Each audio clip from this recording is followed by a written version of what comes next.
নমস্কার বন্ধুরা, আমি তোমাদের বন্ধু সোমনাথ। তোমাদের আমাদের ইউটিউব চ্যানেলে প্রত্যেককে স্বাগত জানিয়ে আজকের এই ভিডিওটা শুরু করছি। আজকের এই ভিডিওটা একটু বিএড কেন্দ্রিক। যারা ভবিষ্যতে শিক্ষক হবে, অর্থাৎ এখন প্রশিক্ষণরত শিক্ষক বা শিক্ষিকা বলা যায়, তাদের বাবা সাহেব আম্বেদকর এডুকেশন ইউনিভার্সিটির আন্ডারে অনেক প্র্যাকটিকাম করতে হয়। তো সেই প্র্যাকটিকামের একটা রূপরেখা একটু তোমাদের সঙ্গে আজকে শেয়ার করব।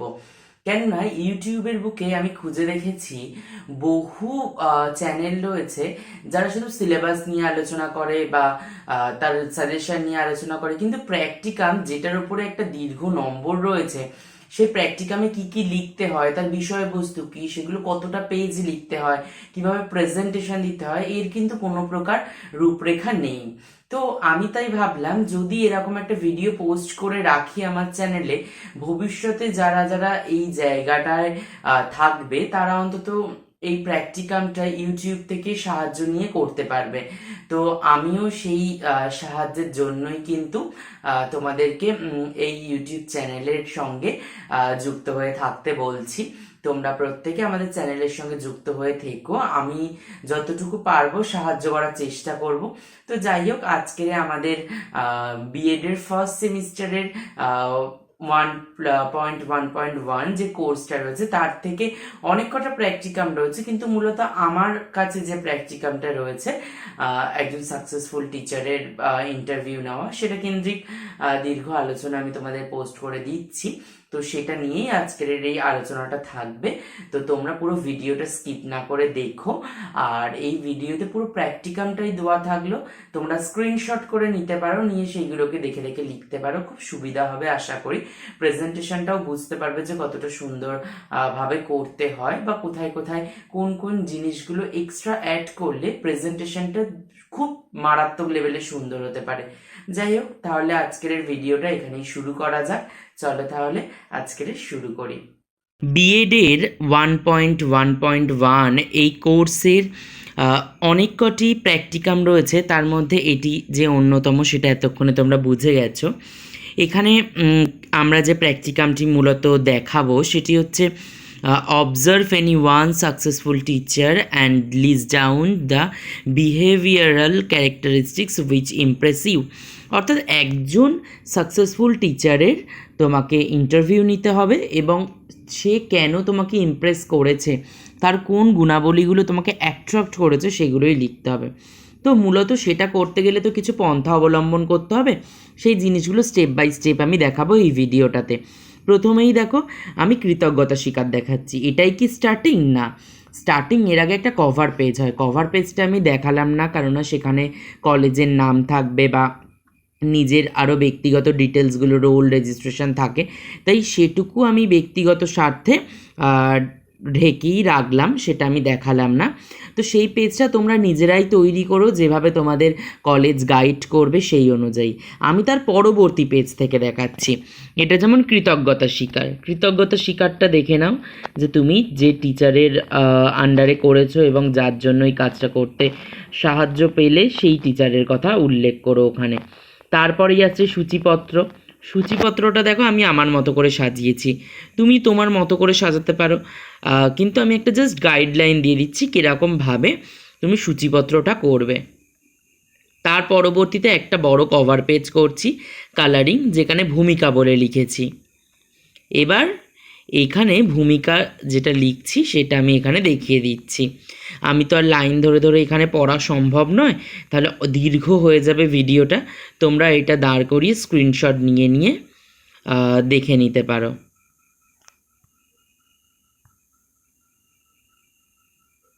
দেখে নাও এটা। এখানে আমি নিচে একটা ছোট্ট ছবি এঁকেছি, তোমরা পারলে যদি এগুলো করতে পারো তাহলে জিনিসটা আরও বেশি অ্যাট্রাকটিভ হয়।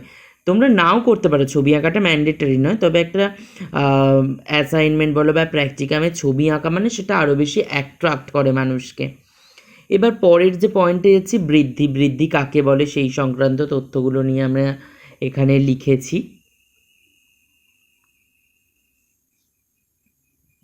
বৃদ্ধির সাধারণ বৈশিষ্ট্য সেটাও পয়েন্ট আউট করে এখানে লেখা। আমি এখানে দেখতে পাচ্ছ স্কাই কালি আর ভায়োলেট কালির মিক্স আপে লিখেছি, আর পুরো প্র্যাকটিকামটা আমি ব্ল্যাক কালিতে লিখেছি। ব্ল্যাক কালিতে লিখলে জিনিসটা আরও বেশি একটু সুন্দর দেখায়। তোমরা ব্লুতেও লিখতে পারো, অসুবিধা নেই সেটা। এখানেও দেখো আমি একটা বৃদ্ধির ছবি এঁকে দিয়েছি। এটা আশা করি যদি এরকম একটা তোমরা দিতে পারো, জিনিসটা আরও বেশি অ্যাট্রাকটিভ হবে। তবে বারবার বলছি, ম্যান্ডেটরি কিন্তু নয়। তারপরে দেখো বিকাশ কাকে বলে দিয়েছি, বিকাশের বৈশিষ্ট্য।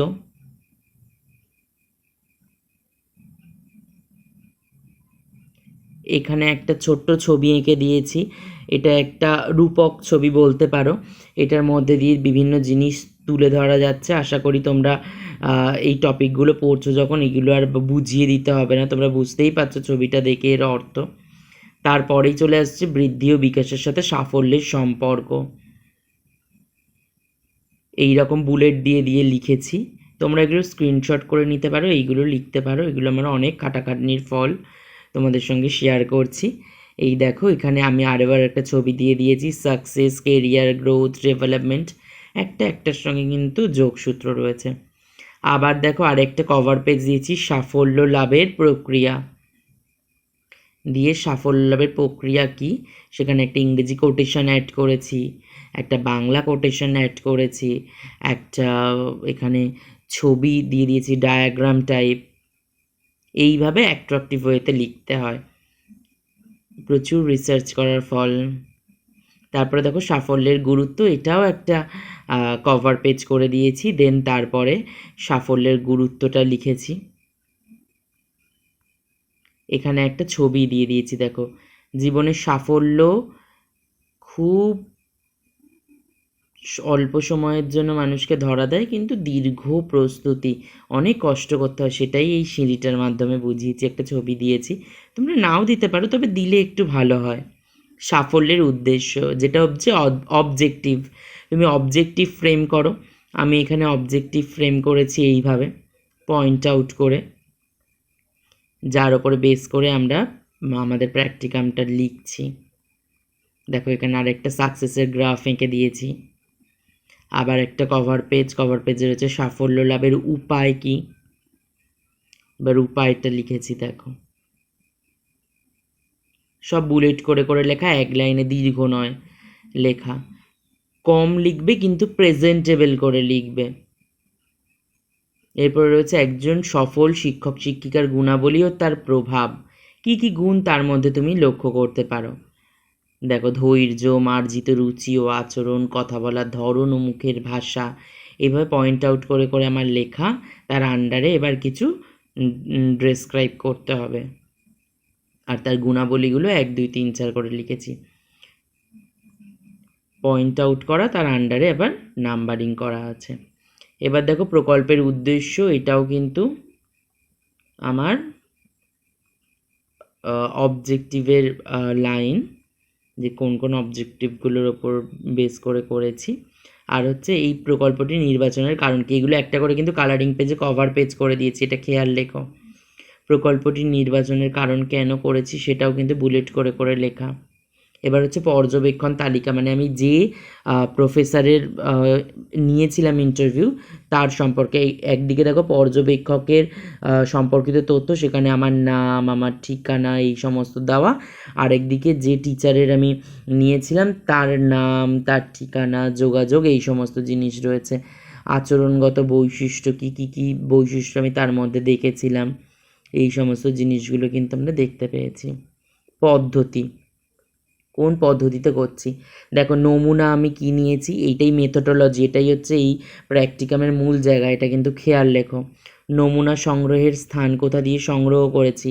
পর্যবেক্ষণ পদ্ধতি, আমি কিভাবে পদ্ধতি, কোন মেথডটা ইউজ করেছি, এগুলো কিন্তু খেয়াল রেখো। তথ্য বিশ্লেষণ, মানে যে তথ্যগুলো পেয়েছি সেগুলো দেখো বিশ্লেষণ করেছি।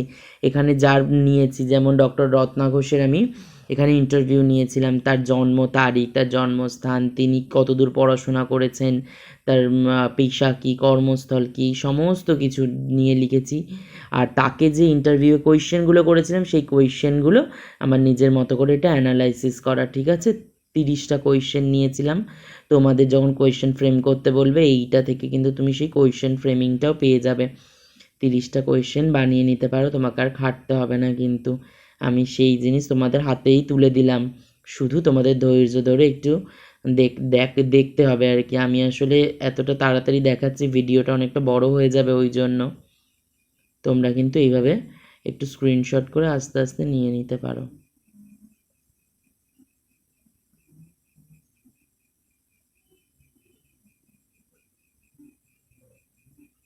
দেখো 30টা প্রশ্ন হয়ে গেল যেগুলো নিয়েছিলাম। এবার হচ্ছে পর্যবেক্ষণ। আমি এই প্র্যাকটিকামটা করে ওনার ওপর কী পর্যবেক্ষণ করলাম, কি দেখলাম, সেই জিনিসগুলো সাধারণতই বুলেট ফর্ম করে করে লিখেছি। সীমাবদ্ধতা, এই প্র্যাকটিকামটা করতে গিয়ে তো অনেক সমস্যার সম্মুখীন হতে হয়েছে, সেইগুলো কি, সেইগুলো এই কয়েকটার মধ্যে লিখে দিয়েছি। আর একটা হচ্ছে প্রশিক্ষণরত শিক্ষক হিসেবে প্রাপ্তি, মানে as a teacher how I am benefited in this practicum, আমি এই প্র্যাকটিকামটা থেকে কীভাবে উপকৃত হলাম সেইটা। শেষে রয়েছে উপসংহার, কনক্লিউশনটা এখানে জুড়ে দিয়েছি। এই যে এখানে টিচার দেখো সাইন করে দিয়েছে। তারপরে গ্রন্থপঞ্জি, গ্রন্থপঞ্জিটা আমি নর্মাল করেছি কারণ আমাদের টিচার এটা বলে দিয়েছেন। গ্রন্থপঞ্জিটা অনেক ক্ষেত্রে দেখা যায় কোনো টিচার বলছেন এপিএ ফরম্যাট ইউজ করতে হবে 7th এডিশন, সেই অনুযায়ী ইউজ করবে। এখানে টিচার যেমন বলেছেন আমি তেমনটা করেছি। পরিশিষ্টে দেখো আমি এই কোয়েশ্চেন পেপার নিয়ে ওই টিচারের কাছে গিয়ে ইন্টারভিউ নিয়েছিলাম। আমি মূলত ইন্টারভিউটা নিয়েছিলাম, ক্যামেরা নিয়ে গিয়েছিলাম, ক্যামেরাতে শ্যুট করেছিলাম, তারপরে এটা লিখেছিলাম। আমি সেই ভিডিওগুলো আপলোডও করেছি আমার এই ইউটিউব চ্যানেলে, তোমরা সময় করে ইন্টারভিউটা দেখেও নিতে পারো। 2টো পার্টে আমি ওই ইন্টারভিউটা দিয়েছিলাম। দেখো এই কোয়েশ্চেনগুলো করেছিলাম, এইটার ওপরেই আবার ওই অ্যানালিসিসটা লিখেছি মূলত। শেষে চিত্রশালা বলে একটা জায়গা রেখেছি, চিত্রশালায় এই দেখো যার থেকে আমি ইন্টারভিউ নিয়েছিলাম, জিপিএস ক্যামেরায় ফটো তুলেছিলাম, সেই ছবিগুলোকে এখানে আমি অ্যাড করে দিয়েছি। আর সেই টিচারেরও কিছুটা কর্মকাণ্ড, তার শিক্ষকতার জীবনের অংশ, তিনি কোথায় শিক্ষামূলক ভ্রমণে গিয়েছিলেন, শুধু শিক্ষিকা মানে তো শুধু ক্লাসরুমে পড়ানো নয়, তার বাইরে গিয়েও কিছু শেখানো, বক্তৃতা প্রদানের দৃশ্য, সে বিভিন্ন আলোচনা সভায় অংশগ্রহণ করেছেন তার ছবি, পুরস্কার বিতরণী অনুষ্ঠান করেছিলেন, এই যে মালতী ঘোষ স্মৃতি পুরস্কার, তিনি তার মায়ের স্মৃতিতে এই পুরস্কারটাকে প্রদান করেন, সেইটা। একটা সময় আমিও এই পুরস্কার পেয়েছিলাম, আমি যখন ফার্স্ট হয়েছিলাম আমার কলেজে, ম্যামের হাত থেকে আমি এই পুরস্কার পেয়েছিলাম। সেই ছবিগুলোও কিন্তু রয়েছে, সেটাই দেখছো। শেষে আমার ছবিগুলোও অ্যাড করেছি। যাই হোক, এখানেই ভিডিওটা শেষ করি। আশা করি তোমরা উপকৃত হলে ভিডিওটা দেখে তোমাদের ভালো লাগবে, আর পরীক্ষার জন্য কিন্তু অনেকটা হেল্প হয়ে গেল। দেখে দেখে এখান থেকে লিখতে পারবে, অসুবিধার কিছু নেই। ভালো লাগলে লাইক কমেন্ট শেয়ার করতে ভুলো না, বন্ধুদের মধ্যে ছড়িয়ে দিও। আর আমার এই চ্যানেলে নতুন বন্ধু হয়ে থাকলে একটা ছোট্ট রিকোয়েস্ট রইল, প্রত্যেকে কিন্তু সাবস্ক্রাইব করে পাশে থাকা বেল আইকন চিহ্নটিকে ক্লিক করো, তাহলে আমি যদি আবারও কোনো ভিডিও পোস্ট করি তোমার কাছে কিন্তু পৌঁছে যেতে পারে। আর তোমার কাছে যদি কোনো রকম রিকোয়েস্টেড ভিডিও থাকে যে এইটার এই টপিকটার উপর ভিডিও দিলে ভালো হয়, সেটা অবশ্যই জানিও, আমি সেই ভিডিওটা পোস্ট করার চেষ্টা করব। তাহলে চলো আজকের মতো ভিডিও এখানেই শেষ করলাম। প্রত্যেকে খুব ভালো থেকো।